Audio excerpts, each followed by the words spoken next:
ক্যাম্পে জয়েন করবে। তো ওরা ওইভাবে জয়েন করতে পারেনি, সেটা ক্লাবের পলিসি। এই হলো আমাদের প্রিপারেশন, এবং আমি ফুল স্কোয়াডটা পেয়েছি হলো 3 দিন হয়েছে, 15, 16, 17, 3 দিন একটা টিম স্কোয়াড আমি ট্রেনিং করেছি।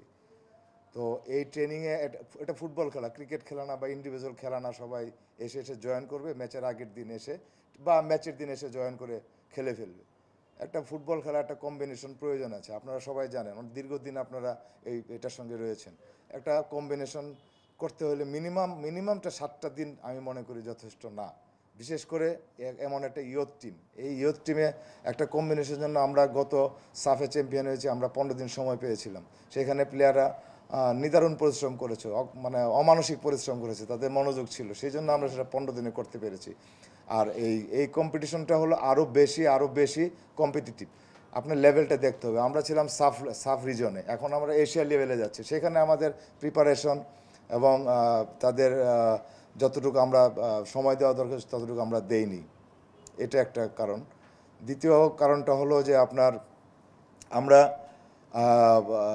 ফ্লাই করব আজকে রাতে ফ্লাই করব, সারা রাত্র ফ্লাই করে আগামীকাল লোকাল টাইম 2টায় হয়তো আমরা আমাদের বোর্ডিং কমপ্লিট করব হোটেলে।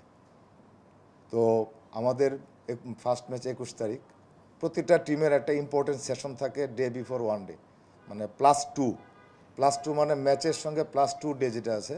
+1 হলো ম্যাচের আগের দিন, +2 হলো ম্যাচের একদিন আগে। তো সেই দিনটাতে আমরা ট্রেনিং করতে পারবো না, এবং ম্যাচের আগের দিন হয়তো 1 ঘন্টা ট্রেনিং করতে পারবো। এই সব কিছু মিলে আমাদের যে টোটাল একটা প্ল্যান যেভাবে হওয়া দরকার ছিল, আমি সেভাবে করতে পারি না প্ল্যান। কারণ আমি বোঝাতে পারি নাই আসলে যে আমাদের এই টুর্নামেন্ট ইম্পর্ট্যান্ট নাকি ন্যাশনাল টিমের ফ্রেন্ডলি ম্যাচ ইম্পর্ট্যান্ট। আমি এটা কাউকে বোঝাতে পারি নাই, হয়তো সেটা আমার ব্যর্থতা। না হলে আমি যদি ওখান থেকে নেপাল থেকে আসে পরে ফুল টিমটা নিয়ে যদি আমি একটা যদি আপনার নিবিড় প্রশিক্ষণ চালাতে পারতাম এবং তাদের কম্বিনেশন আরও বেশি মনোযোগ দিতে পারতাম, তাহলে আমি কথা দিতে পারতাম আজকে এখানে বসে যে বাংলাদেশ ওখান থেকে কোয়ালিফাই করবে। কারণ আমি ভিয়েতনাম, সিরিয়া এদের খেলা দেখেছি, ভুটানের খেলা খুব কাছ থেকে দেখেছি, এবং গুয়াম আমাদের থেকে একটু নিচে আছে, তারপরেও যেহেতু কম্পিটিশনে। তো আমরা মেন প্রতিপক্ষ মনে করছিলাম সিরিয়া এবং ভিয়েতনাম, তাদের খেলা দেখেছি, তারা রিচেবল ছিল, এবং তাদের কাছ থেকে 3 পয়েন্ট 1 পয়েন্ট পাওয়া আমাদের এই টিমটার জন্য কোনো সমস্যা ছিল না। তো আমাদের সব কিছু ঘাটতি মিলে আমরা আসলে সেই পর্যায়ে আশ্বাস দিতে পারছি না। ধন্যবাদ।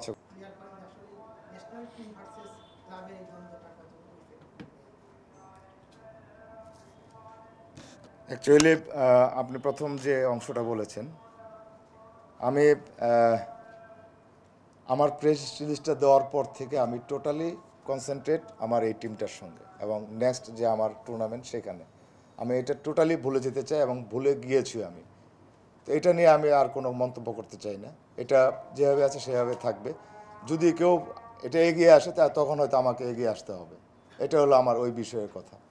আর মারুফুল হক 2008 থেকে কোচিং করছে, 4টা 5টা 6টা ক্লাবে কোচিং করেছে, টপ লেভেলের ক্লাবে কোচিং করেছে, ন্যাশনাল টিমে কোচিং করেছে, আন্ডার-23-তে কোচিং করেছে ন্যাশনাল, এবং 20তে কোচিং করেছে। কোনো একজন অফিসিয়াল বাংলাদেশের ফুটবলের যারা ক্লাব বা ন্যাশনাল টিম, যারা ন্যাশনাল ফেডারেশন আছে, কোনো একটা ক্লাব বা কোনো একটা ফেডারেশনের কোনো একজন কর্মকর্তা কি বলতে পারবে কোনোভাবে কোনো দিন আমি মারুফুল হক বলেছে তাদেরকে মারুফুল হক তাদের টিমে কোচিং করতে চায়? তাহলে আপনার প্রশ্ন উত্তরটা আপনি পেয়েছেন। আচ্ছা, আরেকটা হলো যে বসুন্ধরা প্লেয়ার দেয়নি কেন, সেটা আসলে ওটা ওনাদের ইচ্ছা। কেন দেয় নাই কি সেটা আমি বলতে পারবো না, এটা ওনাদের এখতিয়ার, ওনাদের ডিসিশন। তো এই উত্তরটা মানে কোশ্চেনটা মানে ওনাদের করলে ওনারা দিতে পারবে। ছয়জন প্লেয়ার চেয়েছিলেন। এই আপনার গতবার চ্যাম্পিয়ন হওয়ার পেছনে আসিফের একটা বড় অবদান আছে।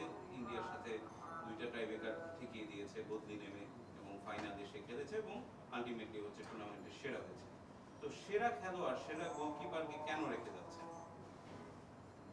সেরা খেলোয়াড়কে আমি পাই নাই, এই জন্য আমি রেখে যাচ্ছি। না, আমরা যতদূর জানি আসিফ এবং মহসিন নামে আরেকটা প্লেয়ারকে গত বৃহস্পতিবার দিনই আপনার ক্যাম্পে দিয়েছিল, এবং শনিবার পর্যন্ত তারা, রবিবার পর্যন্ত ক্যাম্পেও ছিল, রবিবার আপনি তাদেরকে বাদ দিয়েছেন। মানে এটা কারণটা একটু যদি বলতেন যে আসিফকে কেন রাখলেন না?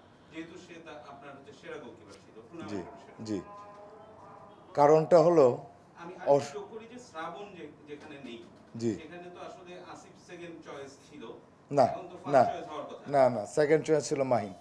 আচ্ছা, মাহিনে ওখানে অসুস্থ হওয়াতে মাহিন খেলতে পারেনি, ওখানে আসিফকে দেওয়া হয়েছিল। যাই আচ্ছা, লাস্ট পর্যন্ত আসিফ এখন টিমের কি প্লেয়ার, এবং আপনার কথা অনুযায়ী আমরা ওর জন্য চ্যাম্পিয়ন হতে পেরেছি।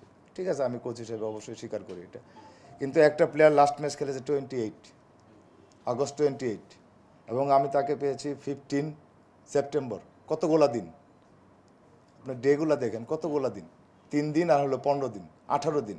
এই 18 দিন একটা প্লেয়ার আমার টাচে নাই, এবং আমি যখন তাকে দেখেছি আমার কাছে সেই আসিফ মনে হয়নি।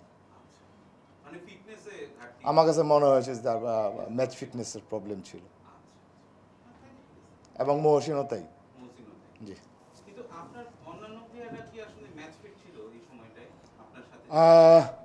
আমার কাছে মনে হচ্ছে যে তুলনামূলকভাবে ওদের থেকে এরা ম্যাচ ফিট।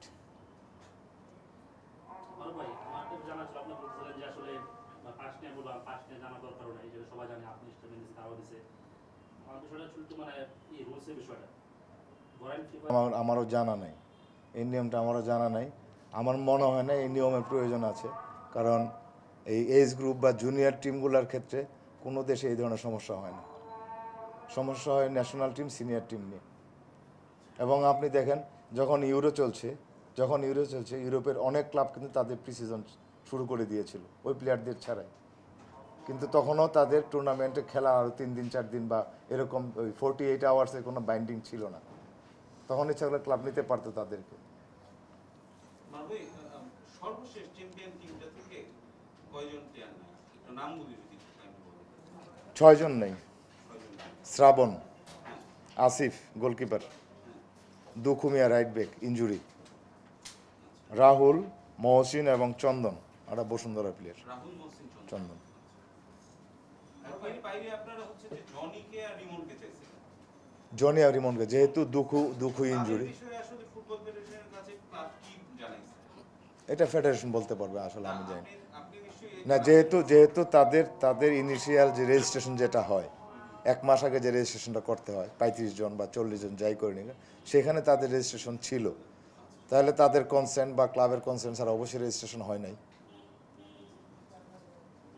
ভাই আসলে আমরা খুব আশাবাদী ছিলাম আন্ডার 20 টিমকে নিয়ে, কারণ 2002 সালের পর আমরা আর আন্ডার 20 এফসি ফাইনালে খেলতে পারিনি। আমার প্ল্যানিং ঠিক ছিল না। আপনার ভুটান বাংলাদেশ ন্যাশনাল টিমের সঙ্গে 8 তারিখে খেলেছে। ভুটান 8 তারিখে ন্যাশনাল টিমের সঙ্গে খেলেছে, তাদের 4টা প্লেয়ার আন্ডার 20 ছিল। 9 তারিখে ওরা ফ্লাই করেছে থাইল্যান্ড। ওখানে ওরা 7 দিনের কন্ডিশনিং ট্রেনিং করবে, দুইটা প্রিপারেশন ম্যাচ খেলবে। তো ভুটান আমাদের থেকে প্ল্যানিংয়ে আগায় আছে, আমরা পিছিয়ে আছি। এই টোটাল প্ল্যানিংটাই আমার প্ল্যানিংয়ে ভুল ছিল।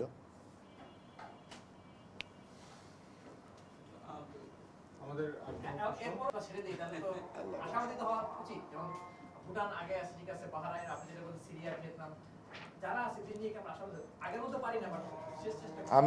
আমি প্রথমেই বলেছি যে আমি আগস্টের 16 তারিখ যেভাবে এখানে বলেছিলাম যে আমরা চ্যাম্পিয়ন ট্রফি নিয়ে আসব, আমি এখন সেভাবে বলতে পারছি না যে আমরা কোয়ালিফাই করে আসব। আমাদের চেষ্টা অবশ্যই থাকবে, এবং প্লেয়ারদেরকে সেভাবেই প্রস্তুত করা হয়েছে। কে টিমে আছে কে টিমে নাই, তোমরা সবাই যেখানে আছো যোগ্য আছো, এবং তোমাদের দেওয়ার মতো এবিলিটি আছে, ওখানে টিমদের ওখান থেকে কোয়ালিফাই করার মতো এবিলিটি আছে। মানে আমার একটু জানা সেটা হচ্ছে আপনি বললেন যে আজকে রওনা দিয়ে কালকে দুপুর নাগাদ আপনারা হচ্ছে জি। চেক ইন করতে পারবেন, জি। এবং ম্যাচ ডে 2 জি, জি। ওই দিনটা পাচ্ছেন না, শুধু ম্যাচের আগের দিন হয়তো বা পাবেন। জি তো এটা তো অনেক বড় একটা চ্যালেঞ্জ দিয়েই যাওয়া। জি তো ফুটবল ফেডারেশন আপনার যেমন প্ল্যানিং এ আপনি নিজে স্বীকার করলেন যে ভুল আছে, জি তো ফুটবল ফেডারেশন কেন এই জিনিসটা চিন্তা করলো না যে অ্যাটলিস্ট আরো 2টা দিন আগে পাঠানো যেত? হয়তো কোচ চিন্তা করে নাই, এই জন্য করে নাই। সবটাই আপনি নিচ্ছেন মানে স- ভাই ওই প্রশ্নটাই আমি করতে চাচ্ছিলাম একটু পিছন থেকে, যে এই ধরনের ফিকচার বা এই যে এফসি টুর্নামেন্টগুলো হবে, এগুলো তো আমাদের জানা আগে থেকে, আমরা জানি কবে কোথায় কোন টুর্নামেন্ট হবে। বিশেষ করে যখন শিডিউলটা হয়ে যায়, পটের ড্রটা হয়ে যায়, তখন থেকে একটা প্ল্যান থাকে। এরপরেও আপনি হয়তো বলতেছেন যে ঠিক আছে আপনার প্ল্যান, কিন্তু আমি ওভারঅল প্রেক্ষাপটে প্রশ্নটা রাখতে চাচ্ছি যে এর আগেও এরকম দেখছি আমরা। আসলে বয়স ভিত্তিক আমাদের অনেক সাফল্য আছে, যেখানে আমার ন্যাশনাল টিম আমরা খেয়ে হারাই ফেলি, আবার বয়স ভিত্তিক অনেক সাফল্য আছে যেটাকে আমরা ইউটিলাইজ করতে পারি না, অ্যাজ লাইক এই টুর্নামেন্টেও হয়তো পাবো না। অনেকগুলো সার্কামস্টেন্সেস তার একটা এরকম প্ল্যান। আসলে আপনার পরামর্শ বা ইয়ে কি যে আসলে ফুটবল পরিস্থিতি এভাবেই চলবে, নাকি আসলে এইভাবেই আমরা আমাদের প্রতি বছর যাবে আর জাস্ট যাওয়ার আগের দিন আমরা খেলে? এটা সময়ই বলতে পারবে। আসলে আমি এই মুহূর্তে বলতে পারছি না যে আমরা এভাবে চলবো বা এভাবে ঠিক চলছে না ভুল চলছে, সেটা এখন বলার সময় না। এবং এটা আপনি কিন্তু একজন চেঞ্জ হয়েছে, সেটা প্রেশার আমার জন্য 5%। আর এখানে যারা ছিল তারা যখন নাই তখন 95% আমার প্রেশার। আমার কাছে কোনটা আমি প্রায়োরিটি কোনটা আমার কাছে, এটাই প্রায়োরিটি আমার কাছে, এটাই প্রায়োরিটি আমার কাছে। আর এটা আমার কাছে কোনো বিষয় না, কারণ ওনার সঙ্গে দীর্ঘদিনের পরিচয়, দীর্ঘদিনের সম্পর্ক। একটা হলো ম্যানেজার এবং কোচ, ম্যানেজার এবং কোচের যে আপনার আন্ডারস্ট্যান্ডিং, সেটার জন্য চেঞ্জের জন্য কিছু হয় না। রাকিব ভাই ছিলেন, রাকিব ভাই ভালো মানুষ, ভদ্র মানুষ ছিলেন, ওনার সঙ্গে কাজ করেছি 1 মাস, ওখানে কোনো সমস্যা ছিল না। আসলে এখানে এইদিকে আমার কোনো ফোকাস নেই, আমার ফোকাসটা ছিল এই জায়গায়। আরো প্রফেশনাল হওয়া উচিত কিনা, মানে ফুটবলের মানে চেঞ্জটা চাইতেছি আমরা সবকিছু দিক দিয়ে, কিন্তু আসলে করতেছি না। একটু আগে বললাম যে আমাদের কালচার সিস্টেম শেষ করি এখানে আমি একটা একবার কথা বলতেছি, যেহেতু এই কোশ্চেনটা কেউ করে নাই আমাকে, যে প্রথম যেটা আপনার যেটা আসলো সেটা কি ছিল, যে বিএফএফকে একটা টিম কি চিঠি দিয়েছে যে ওনারা ক্রমান্বয়ে খেলোয়াড় দিতেন। ক্রমান্বয়টা কবে দিবেন সেটা কি কেউ আপনারা কোশ্চেন করেছেন? ক্রমান্বয়ে দিবেন আপনারা। 15 তারিখ ছিল লাস্ট ডেট 23 স্কোয়াডের ফাইনাল নাম দেওয়ার। তো 15 তারিখের পরে যে ক্রমান্বয়ে দেওয়ার কোনো সুযোগ ছিল কি না, সেটা তো আপনাদের দিক থেকে কোশ্চেনটা আসার প্রয়োজন আমি আশা করেছিলাম। একজন একটা চিঠি দিল, আমি মেনে নিলাম, এবং সেটার জন্য আমি সব কোচ দায় কোচকে দিয়ে দিলাম। কিন্তু সেটার একটা কাউন্টার কোশ্চেন, আমাকে যেরকম কোশ্চেন করা হয়েছিল, আমাকে একজন কোশ্চেন করেছে আপনাদের ভিতর থেকে যে আপনি ওই প্লেয়ারের সঙ্গে কী অসৌজন্যমূলক আচরণ করছেন এবং কী আচরণ করছেন, আমাকে বারবার ফোর্স করা হয়েছে কি বলেছি। একবার কি ওনার দায়িত্ব ছিল না ওনাদের ফোর্স করা, যে আপনারা ক্রমান্বয়ে খেলোয়াড় দিন? ক্রমান্বয়টা কবে? ক্রমান্বয় কি টিম চলে যাওয়ার পরে, রেজিস্ট্রেশন পিরিয়ড পরের পর ক্রমান্বয়ে খেলোয়াড় দেওয়াতে কোনো লাভ নেই। এটা তো এএফসি গ্র্যান্ড করবে না। ওকে, থ্যাংক ইউ। ডাইরেক্টর কোনো দেশে গিয়ে টেকনিক্যাল ডাইরেক্টর কোনো টিমের এক্সিকিউটিভ টিমের হেড কোচ হয়।